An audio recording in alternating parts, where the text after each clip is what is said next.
സംസ്ഥാന ലൈബ്രറി കൗൺസിലിൻ്റെ ഈ വർഷത്തെ പരിപാടികൾ ഏറ്റവും പ്രധാനമായും നമ്മൾ എടുത്തിട്ടുള്ള ഒരു പരിപാടിയാണ് മലബാർ കലാപത്തിൻ്റെ 100ാം വാർഷികം കേരളത്തിലെ 100 കേന്ദ്രങ്ങളിലായി നടത്തുക എന്നത്. അതിൻ്റെ ഔപചാരികമായ ഉദ്ഘാടനം ആഗസ്റ്റ് മാസത്തിൽ തിരുവങ്ങാടിയിൽ വെച്ച് നടന്നു. അതോടുകൂടി പുതിയൊരു പോർമുഖം ഈ വിഷയത്തെ സംബന്ധിച്ച് തുറന്നിരിക്കുകയാണ്. സംവാദങ്ങളും വിവാദങ്ങളും എപ്പോഴും കൃത്യമായ ഒരു ലക്ഷ്യതലത്തിൽ എത്തുമെങ്കിൽ അത് നല്ലതാണെന്ന് ലൈബ്രറി കൗൺസിൽ വിശ്വസിക്കുന്നു. എന്നാൽ ഒരു 100 വർഷം തികയുന്ന ഈ സമരത്തെ പല സ്ഥാപനങ്ങളും പ്രസ്ഥാനങ്ങളും ഭരണകൂടവും സ്ഥാപിച്ചെടുക്കുന്ന വർഗീയ മുഖത്തെ കൂടുതൽ പ്രകാശിപ്പിക്കാൻ വേണ്ടിയാണ് ചിലർ ശ്രമം നടത്തുന്നതെങ്കിൽ അതിനെതിരെ ശക്തമായ പ്രതിരോധം തീർക്കുകയും അതിൻ്റെ ആശയ സംവാദം ഏറ്റവും വിപുലമായ തലങ്ങളിൽ എത്തിക്കുക എന്നതും ഇന്ത്യയിലെയല്ല ലോകത്തിലെ തന്നെ ഏറ്റവും വലിയ ജനകീയ സാംസ്കാരിക പ്രസ്ഥാനമായ ലൈബ്രറി കൗൺസിലിന്റെ ചുമതലയാണ് എന്ന് ഞങ്ങൾ വിശ്വസിക്കുന്നത്. ഈ കോഴിക്കോട് ടൗൺ ഹാൾ ലൈബ്രറി പ്രസ്ഥാനത്തെ സംബന്ധിച്ചായാലും സ്വാതന്ത്ര്യ സമര പ്രസ്ഥാനത്തെ സംബന്ധിച്ചിടത്തോളം നിരവധി മുഹൂർത്തങ്ങൾക്ക് സാക്ഷ്യം വഹിച്ച, നിരവധി ചരിത്രപരമായ നിശ്ചയങ്ങൾക്ക് വേദിയായിട്ടുള്ള ഒരു നഗരഹൃദയവും കൂടിയാണ് ഈ കോർപ്പറേഷൻ ഹാൾ, ഈ ടൗൺ ഹാൾ എന്ന് ഞാൻ മനസ്സിലാക്കുന്നു. വീണ്ടും ഈ 100ാം വാർഷികം എത്തുമ്പോൾ വീണ്ടും ഇത് വളരെ വലിയ ചർച്ചാ വിഷയമാകുന്നത് മലബാർ കലാപം ചിലർക്ക് അങ്ങനെയാണ്, ചിലർക്കത് മാപ്പിള കലാപമാണ്, ചിലർക്ക് മാപ്പിള ലഹളയാണ്,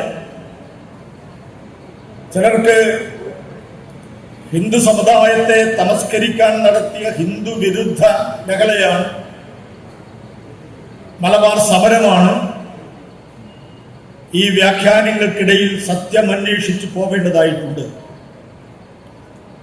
ഇതിന് അടിരേഖയായി വരുന്ന ഖിലാഫത്ത് പ്രസ്ഥാനത്തെ സർവാത്മ പിന്തുണക്കുകയും അഹിംസാ മാർഗത്തിലൂടെ ഈ സമരത്തെ നയിക്കുകയും ചെയ്യണം എന്ന് പറഞ്ഞ ഗാന്ധിജി ഈ പ്രക്ഷോഭം കഴിഞ്ഞ് കുറച്ച് വർഷങ്ങൾക്ക് ശേഷം പറഞ്ഞു, മലബാർ കലാപത്തിന്റെ സത്യാന്വേഷണത്തിൽ നമ്മൾ ഉത്തരം മുട്ടുകയാണ്. ഇതിന്റെ സത്യം ഒരിക്കലും തെളിയിക്കപ്പെടാൻ പോകുന്നില്ല എന്ന്. പക്ഷേ ഗോപാലകുട്ടി മാസ്റ്റേഴ്സ് പോലുള്ള ആളുകൾ ഇത് അന്വേഷിച്ചുകൊണ്ടിരിക്കുന്നു. വീണ്ടും വീണ്ടും സത്യാന്വേഷണത്തിലേക്ക് നമ്മൾ എത്തണം. ഇന്ന് കേന്ദ്രം ഭരിക്കുന്ന ഗവൺമെന്റിന്റെ നിയന്ത്രണത്തിലുള്ള ദേശീയ ചരിത്ര ഗവേഷണ കൗൺസിൽ മലബാർ കലാപത്തിൽ രക്തസാക്ഷികളാണെന്ന് അടയാളപ്പെടുത്തപ്പെട്ട 387 പേരുടെ പേരുകൾ ചരിത്രത്തിൽ നിന്നും രക്തസാക്ഷി പട്ടികയിൽ നിന്നും സ്വാതന്ത്ര്യ സമരത്തിൽ നിന്നും വെട്ടിമാറ്റി വെറും മതഭ്രാന്തന്മാരായും ലഹളക്കാരായും തിരുത്തി എഴുതുന്ന ഈ വർത്തമാനകാല പരിസരത്തിൽ നമ്മുടെ ദൗത്യം കുറച്ചുകൂടി ഗൗരവപ്പെട്ടതാണ് എന്ന് നമ്മൾ കാണണം. എനിക്ക് തോന്നുന്നു, ചുരുക്കിൽ പറഞ്ഞാൽ ബ്രിട്ടീഷ് സാമ്രാജ്യത്തിനെതിരായി ആരംഭിക്കുകയും ജന്മിത്വ വിരുദ്ധമായി പടരുകയും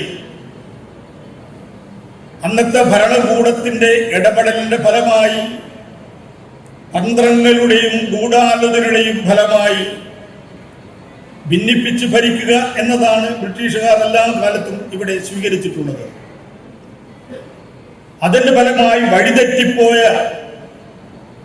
ചിലരെങ്കിലും ഹിന്ദു വിരുദ്ധമാക്കി മാറ്റിയ ചില ഇടങ്ങളിലും ചില സംഭവങ്ങളിലും ആക്കി മാറ്റിയ ഒരു കലാപമായിരുന്നു മലബാർ കലാപം, അല്ലെങ്കിൽ മലബാർ സമരം എന്ന് വിശേഷിപ്പിക്കപ്പെടുന്ന ഈ പ്രക്ഷോഭം.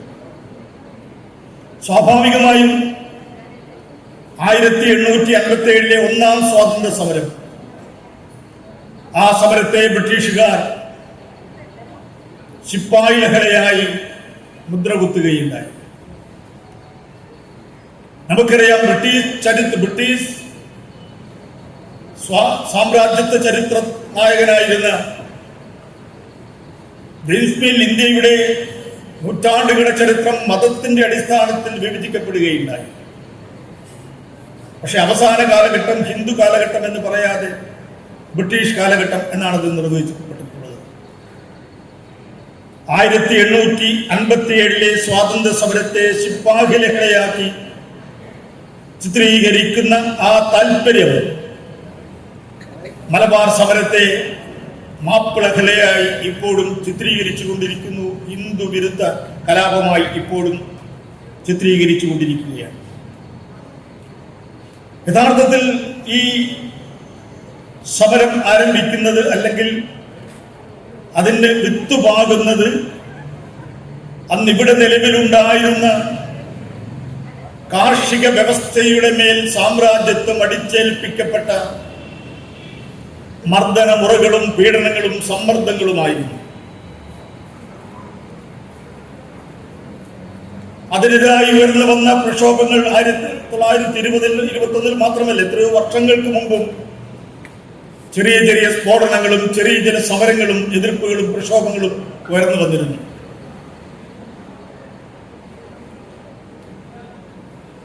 അതിന്റെ അവസാനത്തെ ഒരു ബഹുസ്ഫുരണമാണ് ഈ പ്രക്ഷോഭത്തിൽ നിന്ന് കാണാൻ സാധിക്കുന്നത്. ഖിലാഫത്ത് പ്രസ്ഥാനം വരുന്നത് 1914-18 നടന്ന രണ്ടാം ലോകമഹായുദ്ധത്തിന്റെ പശ്ചാത്തലത്തിൽ. അന്ന് ബ്രിട്ടീഷ് വിരുദ്ധ ചേരിയിലുണ്ടായിരുന്ന തുർക്കി ആ യുദ്ധത്തിൽ ബ്രിട്ടൻ നേതൃത്വം കൊടുത്ത ചേരി വിജയിച്ചു വന്നപ്പോൾ തുർക്കിയിലെ സുൽത്താനായിരുന്ന ഖലീഫ, ലോകത്തങ്ങോളമുള്ള ആകമാരുടെ മുസ്ലിങ്ങളുടെ സുൽത്താൻ, ആ പദവി തകർത്തെറിയപ്പെട്ടപ്പോൾ അത് പുനഃസ്ഥാപിക്കണമെന്ന് ആവശ്യപ്പെട്ടുകൊണ്ട് നടന്ന ഇന്ത്യയിലും അഫ്ഗാനിസ്ഥാനിലും പല സ്ഥലങ്ങളിലും നടന്ന പ്രക്ഷോഭത്തിന്റെ ഭാഗമായിട്ടാണ് ഖിലാഫത്ത് പ്രസ്ഥാനമായി രൂപാന്തരപ്പെടുന്നത്. നമ്മൾ ഓർക്കണം, ഈ ഖിലാഫത്ത് പ്രസ്ഥാനവും മലബാർ ലഹളയും ലോകത്തിലെ എല്ലാ ഭാഷകളിലേക്കും എല്ലാ രാഷ്ട്ര കേന്ദ്രങ്ങളിലേക്കും വ്യാപരിച്ച സാംസ്കാരിക രാഷ്ട്രീയ ചരിത്രമായി മാറുന്നുണ്ട്. ഇറ്റലിയിലടക്കം ഇതിന്റെ ചരിത്രങ്ങൾ ബ്രിട്ടീഷുകാരും സാഹിത്യന്മാരും എല്ലാം ഈ ചരിത്രം രേഖപ്പെടുത്തിയിട്ടുണ്ട്, ഇന്ത്യൻ സ്വാതന്ത്ര്യ സമര നേതാക്കന്മാരോടൊപ്പം തന്നെ. നമ്മൾ ഓർക്കേണ്ടത് 1534 കോൺസ്റ്റാന്റിനോപ്പിൾ എന്ന് പറയുന്നത് ലോകത്തിന്റെ സാംസ്കാരിക വിജ്ഞാന തലസ്ഥാനമാണ്. അവിടെ 1000 കണക്കിന് ലൈബ്രറികളും പുസ്തകങ്ങളും തത്വചിന്തകന്മാരും തത്വചിന്തകളും എല്ലാം അതിന്റെ കേദാരമായിരുന്ന കോൺസ്റ്റാന്റിനോപ്പിളിന്റെ മതിൽക്കെട്ടുകൾ ഞാൻ നേരത്തെ പറഞ്ഞ തീയതിയിൽ തുർക്കികൾ തകർക്കപ്പെടുകയാണ്. അപ്പോൾ അവിടെ നിന്ന് കിട്ടാവുന്ന പുസ്തകങ്ങളും വിജ്ഞാന ശേഖരങ്ങളും എടുത്തുകൊണ്ട് പണ്ഡിതന്മാർ ലോകത്തിലെ എല്ലാ ഭാഗത്തേക്കുമായി പോവുകയാണ്. അവിടെയെല്ലാം ലൈബ്രറികൾ സ്ഥാപിച്ചിട്ടുണ്ട്, അവിടെയെല്ലാം സാംസ്കാരിക മുന്നേറ്റങ്ങൾ നടന്നിട്ടുണ്ട്. ഖലീഫയുടെ സ്ഥാനം പുനഃസ്ഥാപിക്കണമെന്ന് ആവശ്യപ്പെട്ടുകൊണ്ട് നടത്തിയിട്ടുള്ള ഖിലാഫത്ത് പ്രസ്ഥാനത്തെ ഗാന്ധിജി പിന്തുണക്കുകയാണ്. നിസ്സഹകരണ പ്രസ്ഥാനം സ്വാതന്ത്ര്യ സമരത്തിന്റെ ഒരു പ്രധാനപ്പെട്ട പ്രസ്ഥാനമായ നിസ്സഹകരണ പ്രസ്ഥാനം വളർന്നു വരികയാണ്. ഇത് രണ്ടും കൂട്ടിയോജിപ്പിച്ചുകൊണ്ടാണ് ഈ പറയുന്ന സമരഭൂമികയിൽ ഏറനാടും വള്ളുവനാടും പൊന്നാനി താലൂക്കിന്റെ ഒരു ഭാഗവും കോഴിക്കോട് താലൂക്കിന്റെ ഭാഗവും ഉണ്ടായിട്ടുള്ള മലബാറിന്റെ തെക്കേ ഭാഗത്തുള്ള പ്രദേശങ്ങളിൽ മഹാഭൂരിപക്ഷവും മുസ്ലിങ്ങളാണ്. അവിടുത്തെ ചെറുകിട കർഷകരും കർഷക തൊഴിലാളികളും അവരുടെ മേൽ അടിച്ചേൽപ്പിക്കപ്പെട്ട കുടിയൊഴിപ്പിക്കലും നികുതി ഭാരങ്ങളും അടിമത്ത മനോഭാവങ്ങളും അതിനെതിരായിട്ടുള്ള അവരുടെ പ്രതിഷേധങ്ങളെ ഖിലാഫത്ത് നിസ്സഹകരണ പ്രസ്ഥാനവുമായി കൂട്ടിയോജിപ്പിക്കപ്പെടുകയാണ്. ആ പ്രസ്ഥാനം നിസ്സഹകരണ ആ പ്രസ്ഥാനവും ഖിലാഫത്ത് പ്രസ്ഥാനവും അഹിംസയിൽ അധിഷ്ഠിതമാവണമെന്ന കോൺഗ്രസിന്റെയും ഗാന്ധിജിയുടെയും ആഹ്വാനങ്ങളെ പൂർണ്ണമായ അർത്ഥത്തിൽ നിലനിർത്താൻ കഴിഞ്ഞില്ല. ഖിലാഫത്ത് കമ്മിറ്റിയുടെ സെക്രട്ടറിയായിരുന്ന മുഹമ്മദ് അബ്ദുറഹിമാൻ സാഹിബിന്റെ അഹിംസാ സിദ്ധാന്തത്തെക്കാൾ ഉപരി ഏറനാട് താലൂക്കിന്റെ വൈസ് പ്രസിഡന്റായിരുന്ന ആലി മുസ്ലാരുടെ ആഹ്വാനങ്ങളാണ് ആ കർഷകരും കർഷക തൊഴിലാളികളും മുസ്ലിങ്ങളും ഏറ്റെടുത്തത്. ഈ കോഴിക്കോട് നഗരത്തിലും പാലക്കാടും കണ്ണൂരിലും ഖിലാഫത്ത് പ്രസ്ഥാനത്തിന്റെ ഒരു സമരം ആഹ്വാനം നടന്ന പ്രസംഗം നടക്കുമെങ്കിൽ അഹിംസയുടെ സന്ദേശവാഹകരായി മാറുന്ന ജനങ്ങളെയാണ് കാണാൻ പറ്റുന്നതെങ്കിൽ ഏറനാട്ടോ ഒളനാട്ടോ അത്തരമൊരു പ്രസംഗം കേട്ടിരിക്കുന്ന കർഷകരും കർഷക തൊഴിലാളികളും മുസ്ലിങ്ങളും വീട്ടിൽ പോയി അടുത്ത സ്ഥലത്ത് പോയി കൊല്ലന്റെ പണിശാലയിൽ ആയുധമുണ്ടാക്കാൻ പ്രേരിപ്പിക്കപ്പെടുമായിരുന്നു. ബ്രിട്ടീഷുകാർ ഇന്ത്യയിൽ വന്നു. 1792 ബ്രിട്ടീഷ് ആധിപത്യം ഇവിടെ വരുന്നത്. മലബാറിലെ കൊച്ചുനാട്ട് രാജ്യങ്ങളും രാജാക്കന്മാരുമെല്ലാം അതിന് അധീശപ്പെട്ട് നിൽക്കുകയാണ്.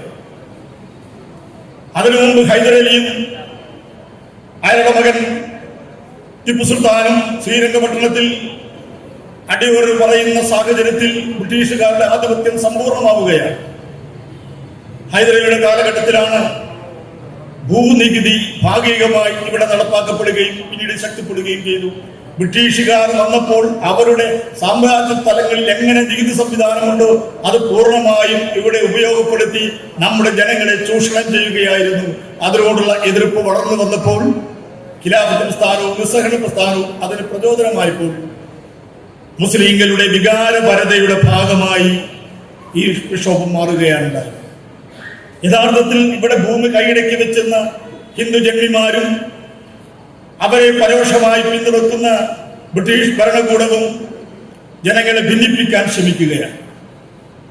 ആ ഭിന്നിപ്പിന്റെ സ്വരങ്ങളാണ് പിന്നീട് മലബാർ കലാപം, ചില ഭൂസ്വാമിമാർക്കെതിരായിട്ടുള്ള കൊലവിളിയുമായി മാറുന്നതും.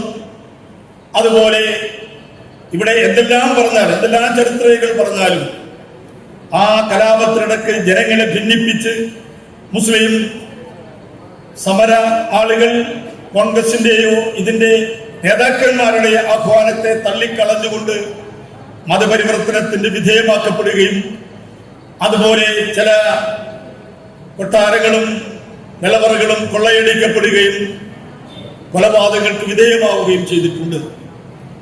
അത് എത്രമാത്രം ഈ സമരത്തെ അതിന്റെ പ്രതിച്ഛായ കളങ്കപ്പെടുത്തി എന്ന് പരിശോധിക്കപ്പെടേണ്ടതാണ്. ഈ സമരം അക്ഷരാർത്ഥത്തിൽ ഒരു സ്വാതന്ത്ര്യ സമര പ്രസ്ഥാനമാണ്. അത് കാർഷിക കലാപം എന്ന നിലയിൽ മാത്രം എടുക്കുകയാണെങ്കിൽ, മുസ്ലിം ലഹള എന്ന മാത്രം എടുക്കുകയാണെങ്കിൽ, ഹിന്ദു വിരുദ്ധ കലാപം മാത്രമായി എടുക്കുകയാണെങ്കിൽ അത് പൂർണ്ണമായും ചരിത്രത്തോട് ചെയ്യുന്ന നീതിയായിരിക്കുകയില്ല. സമഗ്രമായ തലത്തിൽ ഇത് പരിശോധിക്കണം. ഖിലാഫത്ത് പ്രസ്ഥാനം ഖലീഫയെ പുനഃസ്ഥാപിക്കുന്നതിന് വേണ്ടിയാണെങ്കിൽ തുർക്കിയിൽ അവർ സൗദി അറേബ്യ അടക്കമുള്ള രാജ്യങ്ങളിൽ നിന്ന് പുറത്തുപോയി. അതിനുശേഷം കമാൽ പാഷയുടെ നേതൃത്വത്തിലുള്ള ജനകീയ റിപ്പബ്ലിക് വന്നു. ഈ ഖലീഫ സ്ഥാനം റദ്ദു ചെയ്തു. അവർ അവരുടെ രാഷ്ട്രത്തലവരെ തുർക്കിയുടെ പിതാവ് എന്ന പേരിൽ അറിയപ്പെടുന്ന ജനകീയ റിപ്പബ്ലിക്കാക്കി മാറ്റി. തുർക്കിക്കാർക്ക് വേണ്ടാതിരുന്ന ഒരു ഖലീഫ സ്ഥാനത്തിന് വേണ്ടിയും സുൽത്താൻ പദവിക്ക് വേണ്ടിയുമാണ് ഇന്ത്യയിൽ ഖിലാഫത്ത് പ്രസ്ഥാനം വളർന്നു വന്നത് എന്ന് പരിശോധിക്കുമ്പോൾ ചരിത്രം എല്ലാത്തിനും മറുപടി നൽകിയിട്ടുണ്ട് എന്ന് മാത്രമാണ് എനിക്ക് പറയാൻ കഴിയില്ല. ഈ സമരം ഇവിടെ കെ മാധവൻ നായരെ കുറിച്ച് പരാമർശിച്ചു. മാധവൻ നായർ അന്ന് കണ്ടശപുഷ്ടീകരിച്ചിരുന്ന മലബാർ കലാപത്തിന്റെ ചിത്രീകരണങ്ങളിൽ അത് മലബാർ ലഹളയായി മാപ്പിള ലഹളയായി വഴിമാറുന്ന സന്ദർഭത്തിൽ മൊയ്തു മലവയെ പോലെയുള്ള ആളുകൾ ശക്തമായ എതിർപ്പും പ്രതിരോധവും എടുത്തപ്പോൾ അതിന്റെ പ്രസിദ്ധീകരണം നിർത്തിവെക്കുകയും മാധവൻ നായർ മരണപ്പെട്ടതിന് ശേഷം എത്രയോ വർഷങ്ങൾക്ക് ശേഷമാണ് ഇവിടെ പ്രതിപാദിക്കുന്ന പുസ്തകം പ്രസിദ്ധീകരിക്കപ്പെട്ടത്. ഗാന്ധിജി അഹിംസയിൽ ഊന്നി നിന്നുകൊണ്ടുള്ള ഈ സമരം മുന്നോട്ട് പോകണമെന്ന് പറഞ്ഞപ്പോൾ ഒരുപക്ഷെ എം ശങ്കരൻ നമ്പൂതിരിപ്പാട് തന്റെ രാഷ്ട്രീയ ഗുരുവെന്ന് ഒരാളെ പറ്റി മാത്രമേ പറഞ്ഞിട്ടുള്ളൂ. അത് MP നാരായണ മേനോനെ പറ്റിയാണ്.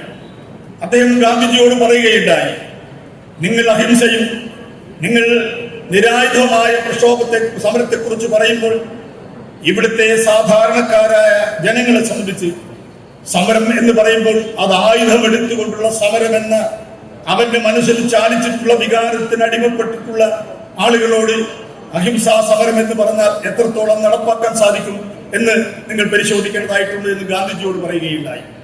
പൊന്നാനി താലൂക്കിലേക്ക് സമരം വ്യാപിക്കാതിരുന്നത് ഗാന്ധി ശിഷ്യനായ കേളപ്പജിയുടെ പ്രതിരോധ പ്രവർത്തനത്തിന്റെ ഫലമായിട്ടാണ്. ഇപ്പൊ സ്വാഭാവികമായും ഉണ്ടായിട്ടുള്ള സ്പോണ്ടേനിയസ് ആയിട്ടുണ്ടായിട്ടുള്ള ഒരു വികാര പ്രകടനങ്ങളാണ് അഹിംസാത്മക സമരം പ്രഖ്യാപിക്കപ്പെട്ട ഈ സമരമുഖത്ത് സായുധ കലാപങ്ങളും സായുധമായിട്ടുള്ള കാര്യങ്ങളും വന്നു ചേർന്നത് എന്ന് നമ്മൾ മനസ്സിലാക്കേണ്ടതായിട്ടുണ്ട്. അതുപോലെ തന്നെ നമുക്ക് ക്വിറ്റ് ഇന്ത്യ സമരം 1942 ഓഗസ്റ്റ് മാസം 8-ാം തീയതി ഡു ഓർ ഡൈ എന്ന് ഗാന്ധിജി പറഞ്ഞപ്പോൾ അഹിംസാ സമരമാണ് ഗാന്ധിജി പ്രഖ്യാപിച്ചത്. സത്യാഗ്രഹത്തിന്റെയും നിയമലംഘനത്തിന്റെയും അതുപോലെ അഹിംസയുടെയും പ്രഖ്യാപനം നടത്തിയ ഗാന്ധിജി പിന്നീട് കാണുന്നത് ക്വിറ്റ് ഇന്ത്യ സമരത്തിൽ പല സ്ഥലങ്ങളിലും സർക്കാർ വിരുദ്ധ പോരാട്ടത്തെ ശക്തിപ്പെടുത്തി സായുധമായ ഒരു സമരം പല സ്ഥലങ്ങളിലും ട്രെയിൻ അട്ടിമറിക്കൽ, റെയിൽവേ ലൈനുകൾ തകർക്കൽ, പോസ്റ്റ് ഓഫീസുകൾ തീയിടൽ, രജിസ്റ്റർ ഓഫീസുകൾ കൈയടക്കൽ, അങ്ങനെ അടക്കമുള്ള സമരങ്ങളോട് വന്നു. ആ സമരത്തെയൊന്നും ഗാന്ധിജി തള്ളിപ്പറഞ്ഞിരുന്നില്ല എന്ന് നമ്മൾ മനസ്സിലാക്കണം. ആ സമരത്തിൽ അറസ്റ്റ് ചെയ്യപ്പെട്ടവരോട് ഏതെങ്കിലും പ്രകോപനമോ കോപമോ ഗാന്ധിജി കാണിച്ചിരുന്നില്ല. അതുപോലെ ഈ രാജ്യത്തെ അടിച്ചമർത്തപ്പെട്ട കർഷകരും കർഷക തൊഴിലാളികളും ജനങ്ങളും നടത്തിയ ഒരു പോരാട്ടത്തിൽ ചില വഴിതിരിവുകൾ വന്നെങ്കിൽ പോലും അത് ഈ സമരത്തിന്റെ ശോഭ കെടുത്തിയോ എന്ന് നമ്മൾ പരിശോധിക്കണം. ഈ സമരത്തിന്റെ മുഖ്യ ലക്ഷ്യം മുന്നോട്ട് പോയപ്പോൾ ഇതൊരു കാർഷിക കലാപമായി, അതുപോലെ തന്നെ ബ്രിട്ടീഷ് വിരുദ്ധ സാമ്രാജ്യത്വ വിരുദ്ധ സമരമായി രൂപപ്പെട്ട് ജന്മിത്വത്തിനെതിരായി പടർന്നു വ്യാപിച്ച ഒരു പ്രക്ഷോഭമായിട്ട് തന്നെ അടയാളപ്പെടുത്താൻ നമുക്ക് സാധിക്കണം. അതിൽ വഴിതിരിഞ്ഞു പോയ സംഭവങ്ങളെ അത് പശ്ചാത്തപിക്കുന്ന ഒരു രാഷ്ട്രീയ ബോധത്തിലേക്ക് നമ്മൾ എത്തുകയും സാംസ്കാരിക അധിനിവേശത്തിന്റെ കാലഘട്ടത്തിൽ നമ്മുടെ സാംസ്കാരിക സ്ഥാപനങ്ങൾ, വിദ്യാഭ്യാസ സ്ഥാപനങ്ങൾ, പ്രചരണ സംവിധാനങ്ങൾ എല്ലാം കൈയടക്കി വെക്കുന്ന സംഘപരിവാർ ഭരണകൂട ശക്തികളുടെ മുമ്പിൽ ജനകീയ പ്രതിരോധം ഉയർത്തിപ്പിടിക്കുക എന്ന സന്ദേശമാണ് ഈ സമരത്തിലൂടെ നമ്മൾ ഉയർത്തിക്കൊണ്ടുവരേണ്ടത് എന്നാണ് എനിക്ക് സൂചിപ്പിക്കാൻ ആഗ്രഹിക്കുന്നത്. ഇവിടുത്തെ മാധ്യമങ്ങൾ, ഇലക്ട്രോണിക് മാധ്യമങ്ങൾ ഒട്ടുമുക്കാലും അവരുടെ കയ്യിലാണ്. നമ്മുടെ ചരിത്ര ഗവേഷണ കൗൺസിൽ അടക്കമുള്ള ചരിത്ര സ്ഥാപനങ്ങൾ, സാംസ്കാരിക സ്ഥാപനങ്ങൾ എല്ലാം അവർക്ക് അടക്കി വെച്ചിരിക്കുന്നു. മാധ്യമങ്ങൾ നിശബ്ദമാകുന്നു. ഈ ഒരു സന്ദർഭത്തിൽ യഥാർത്ഥ സത്യാന്വേഷണം നടത്താൻ, സത്യത്തെ കണ്ടെത്താൻ പ്രയാസമാണ് എന്ന് ഗാന്ധിജി അടിവരയിടുന്ന സ്ഥലത്ത് നമുക്ക് തുടരണം. ഇതിന്റെ യഥാർത്ഥ സത്യാവസ്ഥ കണ്ടെത്തിക്കൊണ്ട് രക്തസാക്ഷികളാണെന്നും അവർ പോരടിച്ചവരാണ്. ഇവരെ ഈ സമരത്തിൽ ഏറ്റവും ഉജ്ജ്വലമായ തീഷ്ണമായ പ്രതീകമായി തീർന്ന വാര്യംകുന്നത്തിനെ ചതിയിലൂടെ കൂട്ടിക്കൊണ്ടുവന്ന് കൈ രണ്ടും പിന്നിൽ കെട്ടിയിട്ട് പിന്നിൽ നിന്ന് വെടിവെക്കാൻ തിരിഞ്ഞപ്പോൾ എന്റെ മുഖം മൂടി മാറ്റൂ, എനിക്ക് ഈ നാടിനെ എന്റെ കണ്ണുകളാലെ കാണണം, ധൈര്യമുള്ളവർ നെഞ്ചോട് മുമ്പിൽ നിന്നുകൊണ്ട് വെടിവെക്കൂ എന്ന് പറഞ്ഞ ധീര രക്തസാക്ഷികളായി അംഗീകരിക്കാൻ ചരിത്രം നമ്മോട് ആവശ്യപ്പെടുമ്പോൾ അത് ഏറ്റെടുക്കുക എന്ന് മാത്രം അഭ്യർത്ഥിച്ചുകൊണ്ട് ലൈബ്രറി കൗൺസിൽ നടത്തുന്ന ഈ വലിയ ദൗത്യം, അതിന് സന്ദേശം ജനഹൃദയങ്ങളിലേക്ക് ഇറക്കിക്കൊണ്ടുവരാൻ എത്രത്തോളം നമുക്ക് സാധിക്കും, ആ സാധിക്കുന്നിടത്താണ് നമ്മുടെ ചരിത്ര ദൗത്യം നിർവഹിക്കുന്നത് എന്ന് ഓർമ്മപ്പെടുത്തിക്കൊണ്ട് ഞാൻ രാമകുഭാഷം അവസാനിപ്പിക്കുന്നു. നിങ്ങൾക്ക് എല്ലാവർക്കും എൻ്റെ അഭിവാദനങ്ങൾ.